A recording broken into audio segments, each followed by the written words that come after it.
UFC Fight Night, Dariush versus Tsarukyan is coming up in a couple weeks. We have a little bit of a lull in UFC action, but guys, I wanted to get this video out nice and early. Today I have 5 fighters from the card that I will be cheering for when I'm watching this card more than any other fighter. I'd love for you to hear why I'm cheering for these fighters. I'd love to know if there's anybody that you in particular will be cheering for at that event. I'm very involved with the sport, guys, so I like to see different fighters win. No matter what my bets are, no matter what my picks are, I will be sitting back and I will be actively cheering for these fighters to win.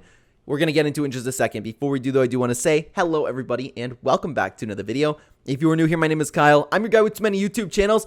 Let's talk about these fighters. So, guys, this video is going to be very different. Very, very different because there's actually 2 fighters on here that I'm cheering for because I don't like the other fighter.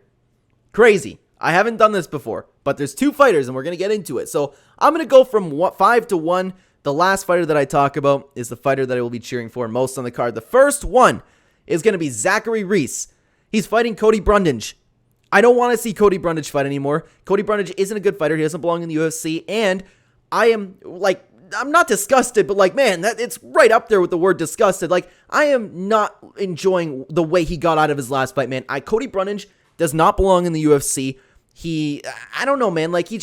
Every single time you see Cody Brundage, it's a boring fight. I'm going to throw a guillotine, man. Maybe it'll sink in this time. I don't mean to be disrespectful to these UFC fighters, but I do not like watching Cody Brundage fight, so I'm cheering against him.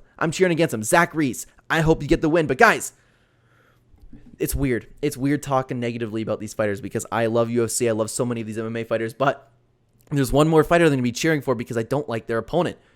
Julia Villa. Julia Villa is taking on Miesha Tate. I am so sick and tired of seeing Miesha Tate. I liked Miesha Tate back in the day. I was cheering for her against Holly Holm. Her getting the win was awesome to see. But I don't know what happened. It's like this chick got old, and then all of a sudden, she loses all of her fights and has all the wisdom in the world. It's crazy.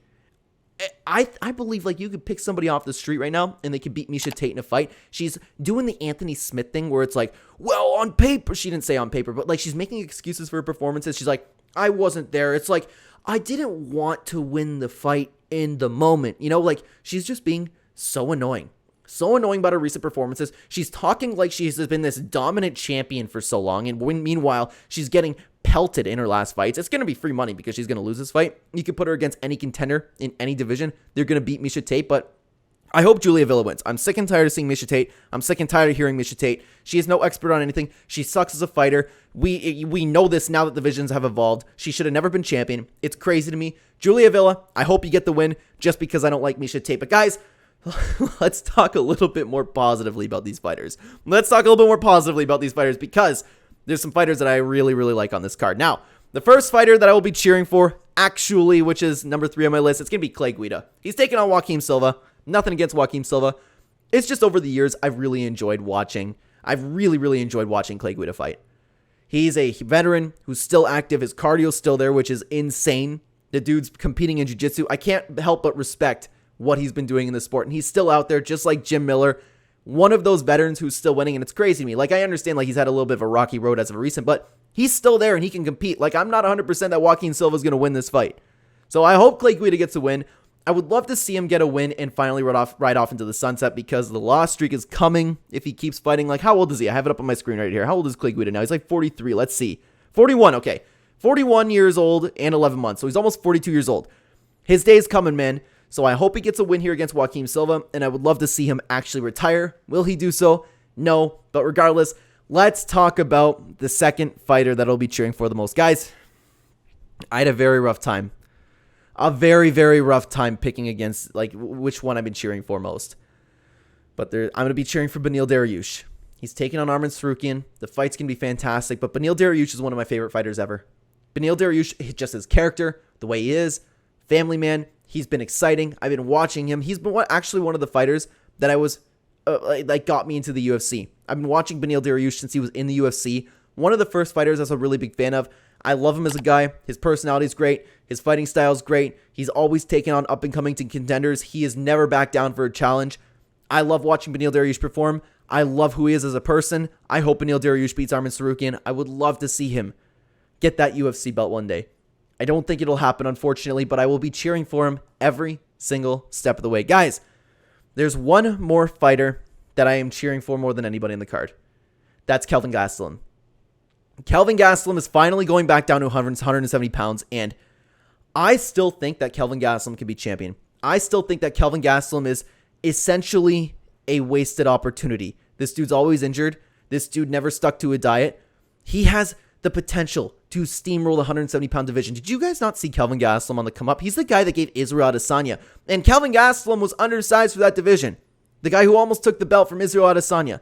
Like, this dude is so talented. He's so respectful. I like him just like Beneil Dariush. I like him as a person.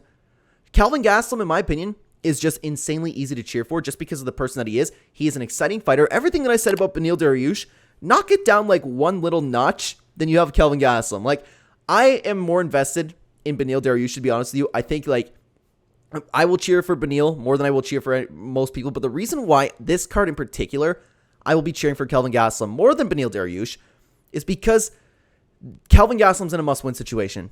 He's at a hard point in his career. He's pulled out of too many fights now, and he needs to win, especially if he's going back to 170 pounds. He needs to make weight.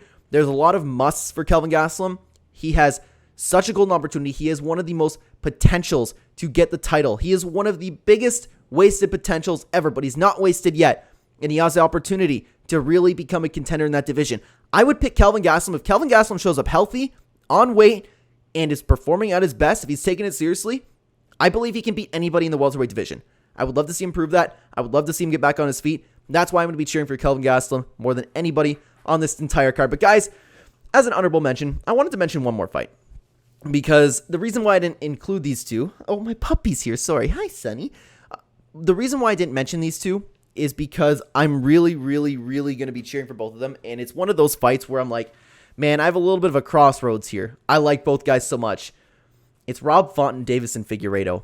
Both guys are so insanely exciting to watch. It's Davison's debut at a brand new weight. And Rob Font, how could you not cheer for Rob Font? I really like the guy. Like his story. Excuse me there, guys. And I don't want to see either of these guys lose.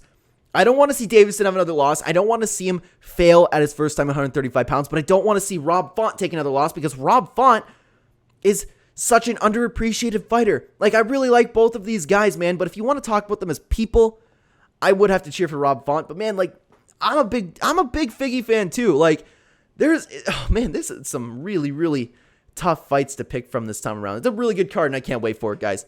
It's going to be fantastic. But guys, let me know down below if there are any particular fighters on the card that you will be cheering for. Let me know why. I would love to hear from you. And thank you so much for watching this video. If you are new here and you enjoyed the content, please consider hitting the like button up on the channel a ton and subscribe if you are brand new. On the screen right now, you will see 2 videos from the Clenbat channel if you'd like to continue watching the channel. And wow, did I time this good. We're hitting 8 minutes. I didn't even plan that, guys. Thanks so much for watching. I will see you in the next video. Take care.